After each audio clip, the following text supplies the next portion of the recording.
नमस्कार दोस्तों, आज की कहानी का विषय है आत्मनिर्भर सासू माँ। माँ, मैंने आपसे कितनी बार कहा है कि रिया को ऊट-पटांग सी बातें मत सिखाया करो।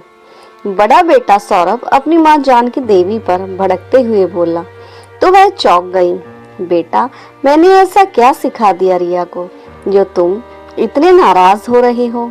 इतने में बड़ी बहू सोनिया बाहर निकली और कहने लगी, माँ जी, आज सुबह से आपके गांव की भाषा में न जाने क्या क्या बड़बड़ा रही है हमारी बच्ची। हम उसे इतने महंगे इंग्लिश मीडियम प्ले स्कूल में पढ़ा रहे हैं ताकि वह अच्छे से इंग्लिश सीख पाए और आगे उसका एडमिशन कॉन्वेंट स्कूल में हो पाए। लेकिन आप हैं कि हमारी सारी कोशिशों पर पानी फेरने पर तुली हुई है।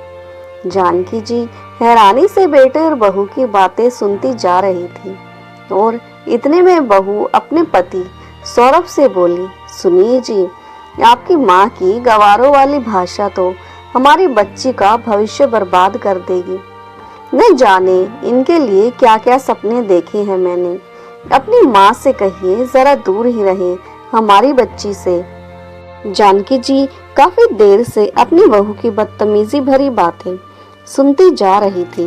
बड़ी बहू तीर के समान चुभने वाले शब्द अनवरत बोलती ही जा रही थी और बड़ा बेटा सौरभ सामने चुपचाप खड़ा था, या यूं कहें कि अपनी पत्नी के व्यवहार को सहमति दे रहा था। 6 महीने पहले ही पति के देहांत का गम झेल चुकी थी जानकी देवी। आए दिन अपनी बहुओं के तानों का शिकार बनती रहती थी।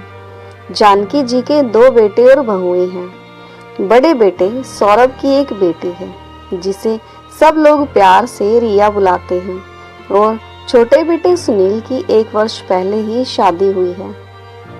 हुआ यूं था कि जानकी देवी जी अक्सर काम करते हुए अपने गांव के लोकगीत गुनगुनाया करती थी और इन गीतों के साथ जुड़ी अपनी बचपन की यादें ताज़ा कर लिया करती थी। एक दिन पहले रिया ने अपनी दादी को यह गीत गाते हुए सुन लिया और तोते की तरह कुछ शब्द को रट लिया। नतीजतन बड़ी बहू ने इतना बड़ा बवाल खड़ा कर दिया है।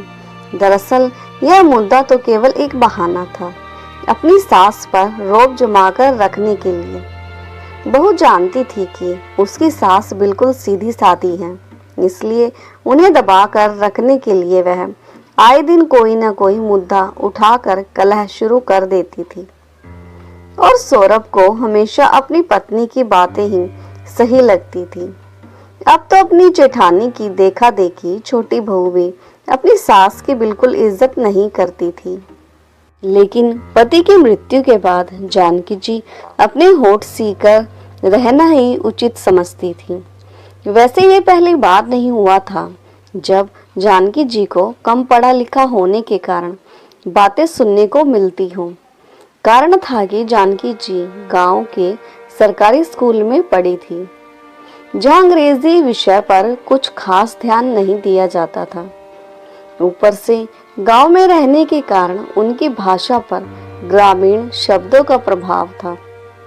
शादी के बाद कुछ वर्षों तक उन्हें अपनी ननदों से देहाती और गंवार होने के ताने मिलते रहते थे। लेकिन जब पढ़े लिखे और नौकरी पेशा माँ बाप की बेटी सोनिया जानकी जी की बहू बनकर घर में आई, उसके बाद से ऐसे ताने देने का मोर्चा बहू ने संभाल लिया। इतने सालों से लगातार अपमानजनक शब्द सुनते सुनते जानकी जी का आत्मविश्वास भी बहुत कमजोर हो गया था। अब उन्हें किसी से बात करने में भी झिझक होती थी। कभी कभी वह खुद से ही पूछ बैठती थी, क्या मैं सचमुच पढ़ी लिखी नहीं हूँ? क्या मैं अनपढ़ हूँ? जानकी जी छोटे से गांव के साधारण से परिवार से संबंध रखती थी, जिनके जन्म पर दादी फूट फूट कर रोई थी, क्योंकि 2 बेटियों के बाद तीसरी बेटी का होना दादी को बोझ लग रहा था। घर की मुखिया दादी थी। पिताजी दादी की हर बात मानते थे, तो माँ का जीवन भी दादी के इशारों पर ही चलता था। माँ को तो कुछ कहने का अधिकार कभी था ही नहीं। माँ पिताजी को वही करना होता था जो दादी कहती थी। सो तीनों बहनों का जीवन भी दादी के ही इशारों पर चलने लगा। पढ़ लिख कर अपने पैरों पर खड़ा होना चाहती थी जानकी जी। उनका बचपन से ही सपना रहा था, लेकिन गांव के सरकारी स्कूल में 10वीं पास करते ही दादी का फरमान आ गया कि पढ़ाई लिखाई बंद करके अब घर के काम करा करो और घर के कामों में हाथ बटाया करो। लेकिन मैं पढ़ना चाहती थी। बाबूजी, मैं कुछ करके दिखाना चाहती हूँ, जीवन में कुछ बनना चाहती हूँ, जानकी जी ने कहा।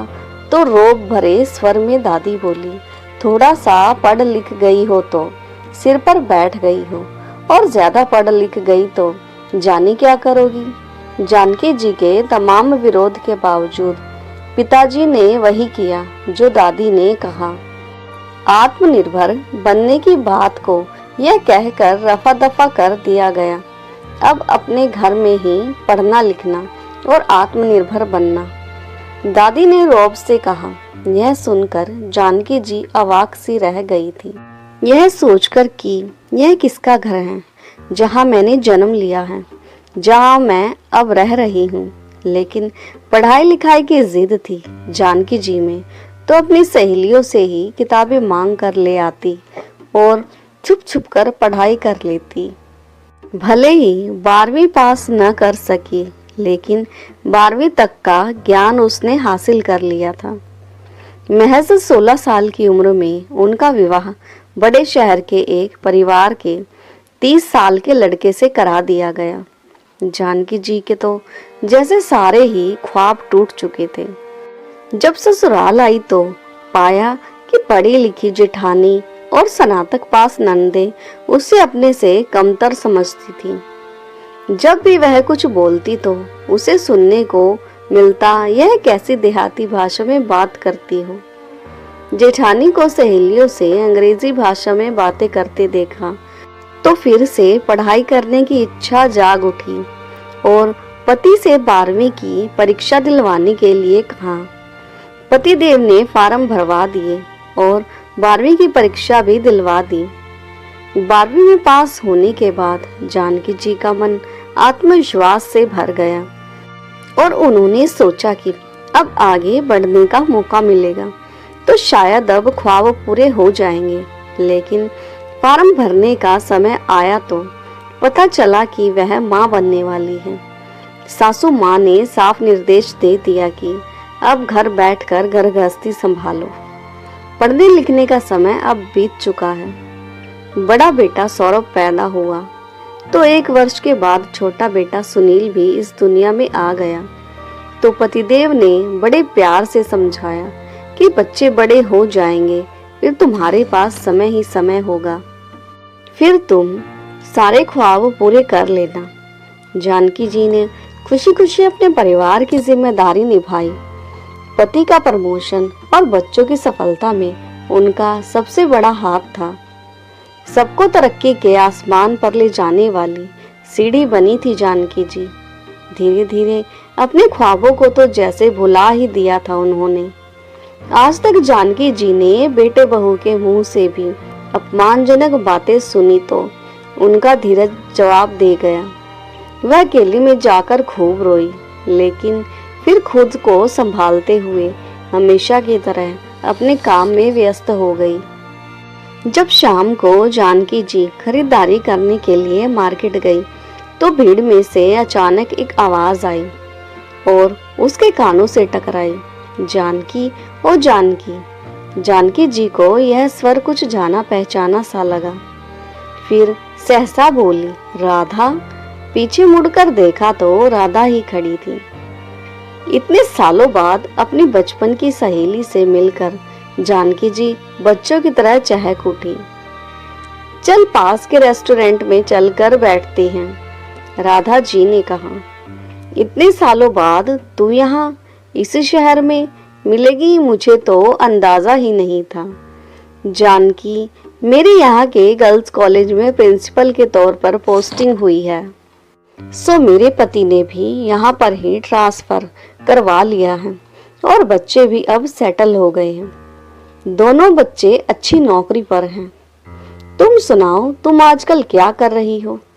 जानकी, बहुत बड़े ख्वाब थे तुम्हारे, कहीं नौकरी कर रही हो या फिर बिजनेस? अपनी सहेली द्वारा पूछे गए इस प्रश्न पर जानकी जी अचानक ठिठक गई। सोचने लगी, क्या ख्वाब थे मेरे? फिर याद आया, हाँ, ख्वाब तो बहुत बड़े बड़े थे मेरे। इन आंखों में सोचते सोचते आंखें आंसुओं से भर आई और रूंधे गले से बोली, ख्वाब पूरे करने वाले पति ही अब न रहे।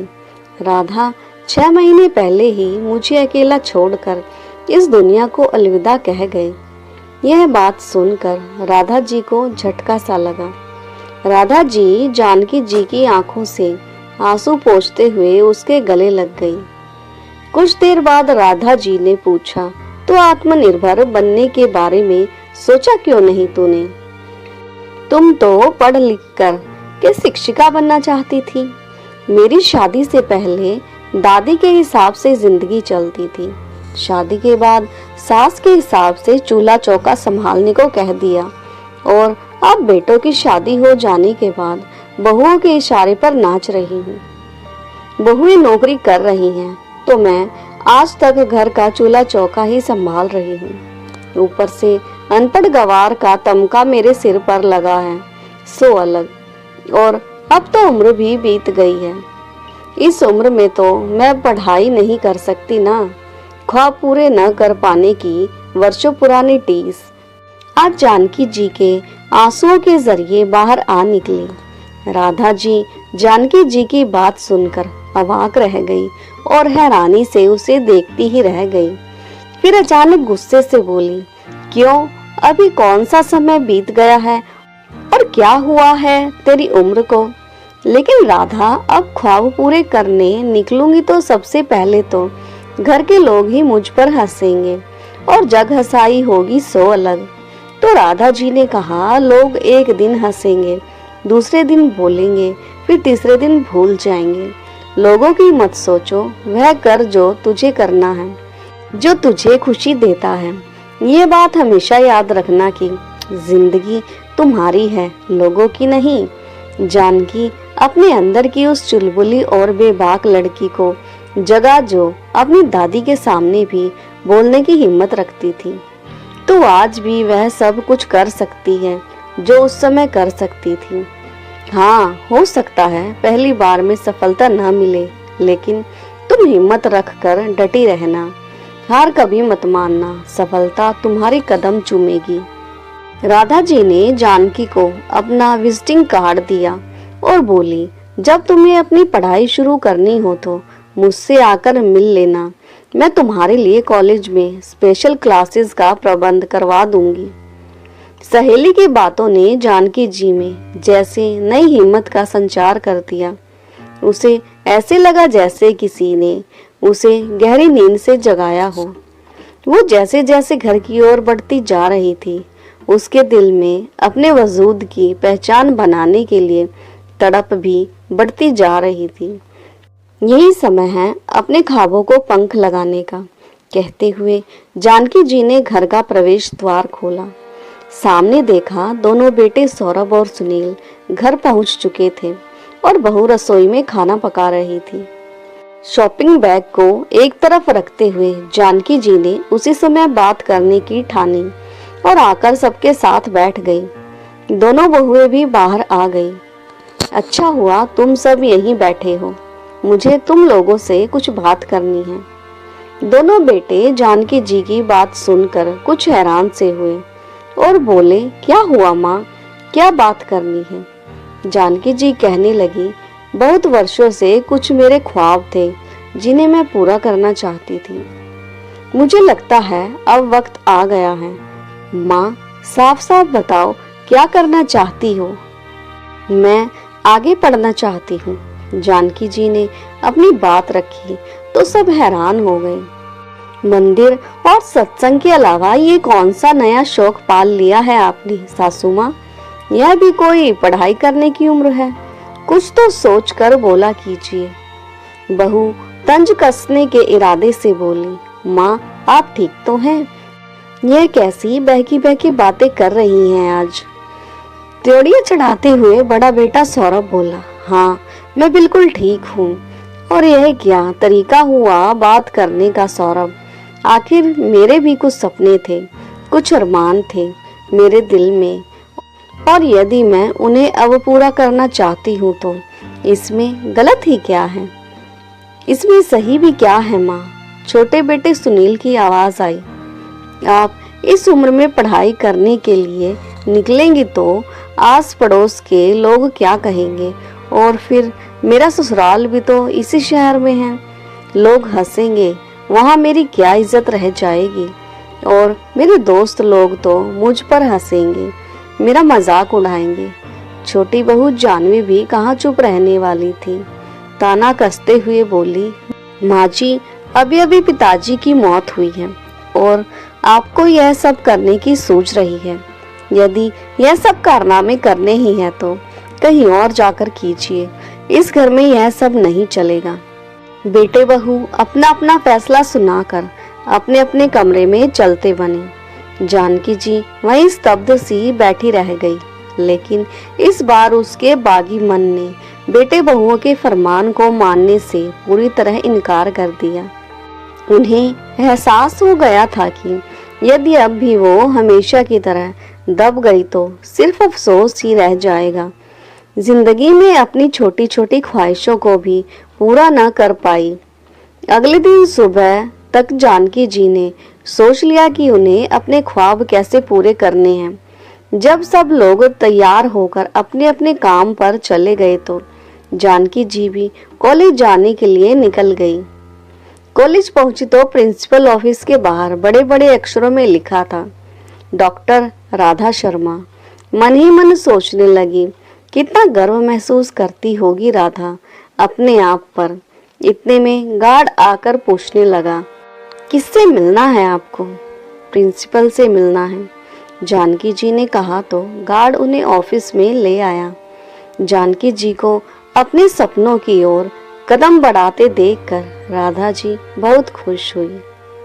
जानकी जी ने स्नातक प्रथम वर्ष में एडमिशन के लिए फॉर्म भर दिया, लेकिन जानकी जी ने अपनी सहेली से कहा कि घर के हालातों के कारण वह प्रतिदिन क्लास अटेंड करने नहीं आ पाएगी। तो राधा जी कुछ सोच में पड़ गई, लेकिन उसके बाद तुरंत चेहरे पर मुस्कुराहट बिखेरते हुए कहने लगी, इसका भी हल है मेरे पास। जो विद्यार्थी कक्षा अटेंड करने के लिए कॉलेज नहीं आ पाते, उन्हें हम वीडियो के जरिए लेसन उपलब्ध करवा देते हैं। कल से रोज के कक्षा कार्य की वीडियो तुम्हारे पास मोबाइल में भेज दी जाएगी। तुम्हें कॉलेज में केवल परीक्षा देने के लिए आना होगा। अगले दिन से ही जानकी जी ने बेटे बहुओं के जाने के बाद पढ़ाई करनी शुरू कर दी। पढ़ाई के शौकीन जानकी जी रात को भी पढ़ने के लिए 2 घंटे का समय अवश्य निकाल लेती थी। दोनों बहुओं को कभी कभी कुछ शक भी होता कि माँ जी ने मोबाइल फोन के साथ कुछ ज्यादा ही समय बिताना शुरू कर दिया है, लेकिन फिर बात रफा दफा हो गई।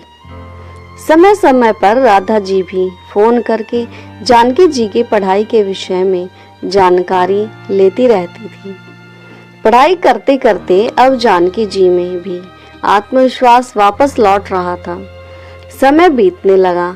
देखते ही देखते 3 साल बीत गए। आज जानकी जी कुछ बेचैन सी थी, क्योंकि आज उनकी परीक्षा का परिणाम आना था। रसोई घर का काम करते करते जानकी जी इसी बारे में सोच रही थी कि इतने में राधा जी का फोन आया। जानकी, तुमने आज का अखबार पढ़ा? अरे तुमने तो कमाल कर दिया। ग्रेजुएशन की 3रे वर्ष की परीक्षा में तुमने पूरे राज्य में प्रथम स्थान हासिल किया है। जानकी, तुमने हालातों से लड़कर न केवल ग्रेजुएशन की डिग्री हासिल कर ली, बल्कि प्रथम स्थान हासिल करके अपने जैसी औरतों के लिए एक उदाहरण पेश किया है। जानकी जी तुरंत जाकर अखबार खरीद कर लाई। देखा, अखबार में प्रथम पृष्ठ पर उनकी फोटो के साथ हेडलाइन लिखी हुई थी, पढ़ाई लिखाई की कोई उम्र नहीं होती। आप जिस उम्र में चाहे उस उम्र में पढ़ाई की तरफ लौट सकते हैं। जानकी जी ने ऐसी मिसाल को जिंदा रखने में योगदान दिया है। 52 वर्ष की जानकी देवी ने अखबार में अपना नाम और तस्वीर देख जानकी जी फूली नहीं समा रही थी। आज उनकी आंखों में जो चमक और चेहरे पर जो संतुष्टि के भाव आए वह आज से पहले कभी नहीं आए थे। जानकी जी मन ही मन सोच रही थी कि जब वह ये बात अपने बेटे बहुओं को बताएगी, उन्होंने अखबार के पहले पेज पर अपनी फोटो दिखाई तो उन्हें एहसास होगा कि अपनी माँ को पढ़ाई करने से मना करके कितनी बड़ी गलती कर रहे थे वो लोग। आज मेरे बेटे गर्व महसूस करेंगे मुझ पर, सोचते हुए अंदर ही अंदर उत्साहित होती। जानकी जी से अब और इंतजार नहीं किया जा रहा था। शाम को सब बेटे बहुएं घर आए तो जानकी जी ने बड़ी खुशी खुशी अखबार उनके सामने रख दिया। बड़ा बेटा सौरभ अखबार पढ़कर हैरान रह गया। गुस्से से उसकी त्योड़ियां चढ़ गई। माँ, यह सब करके आखिर आप साबित क्या करना चाहती हैं? पहले भी आपको यही बात समझाई थी कि ये सब नौटंकी करनी है तो कहीं और जाकर कीजिए। अखबार देखकर बड़ी बहू बोली, अच्छा, तभी मैं सोच रही थी इतने दिनों से माँ जी फोन पर क्या कर रही हैं, तो यह गुल खिला रही थी आप। बहू, थोड़ा तमीज से बात करो, ये कैसा तरीका हुआ मुझसे बात करने का? जानकी जी ने विरोध जताया। बड़ी बहू, जब तक मैंने पढ़ना शुरू नहीं किया था तब तक मैं तुम्हें अनपढ़ और गंवार लगती थी और दिन भर तुम मुझे इसी तरह के ताने दिया करती थी। अब मैं यदि पढ़ाई कर रही हूँ तो उसमें भी तुम्हें शर्मिंदगी महसूस हो रही है। तुम लोग तो नौकरी पर चली जाती हो, मैं पीछे घर का सारा काम निपटा कर अपनी पढ़ाई शुरू करती थी। अपनी यह ख्वाब तो मैं बहुत पहले पूरा करना चाहती थी, लेकिन अपने बेटों के लिए मैं अपने ख्वाबों को भी भूल गई। तुम्हारी सफलता में अपनी सफलता देखती। जब तुम अपनी कक्षा में प्रथम आते थे तो मुझे लगता था कि मेरी जीत हुई है। कितनी गलत थी मैं, जो अपनी औलाद के पीछे अपने सपनों को भूल गई थी। आंसुओं से भरी आंखें लिए हुए जानकी जी रुंधे गले से बोलने लगी, लेकिन बस अब बहुत हुआ। अब मैं इसके आगे बीएड की पढ़ाई भी करूंगी। मैं अब रुकने वाली नहीं हूँ। इतने में छोटा बेटा भड़कते हुए बोला, माँ, अगर आपको यह सब काम करने ही है तो आप कहीं और जाकर करिए। यह तमाशा अब हम और ज्यादा बर्दाश्त नहीं कर सकते। अगले दिन सुबह कुछ न्यूज रिपोर्टर जानकी जी का इंटरव्यू लेने के लिए घर पर पहुंच गए और जानकी जी से प्रश्न पूछने लगे। इस प्रश्न के उत्तर में कि आप इसके बाद क्या करने का सोच रही हैं, तो जानकी जी ने कहा, मैं आगे बीएड की पढ़ाई शुरू करना चाहती हूँ और साथ में ही अपना कोचिंग सेंटर खोलना चाहती हूँ। रविवार था, सो बेटे बहू घर पर ही थे। अपनी माँ को इंटरव्यू देते हुए देखकर मन ही मन क्रोध में उबल रहे थे, लेकिन न्यूज रिपोर्टर के सामने कुछ ना बोल सके। लेकिन जैसे ही न्यूज रिपोर्टर निकले वह अपनी माँ पर बरस पड़े। माँ, आखिर ये तमाशा कब तक चलने वाला है? बड़ा बेटा सौरभ बोला तो जानकी जी ने जवाब दिया, बस कुछ ज्यादा दिनों तक नहीं।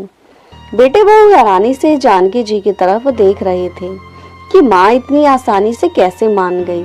लेकिन अगले ही पल जानकी जी ने कहा, रात को तुम लोग कह रहे थे कि अब तुमसे यह सब बर्दाश्त नहीं हो रहा। अगर मुझे कुछ करना है तो मैं कहीं और जाकर रह लूं।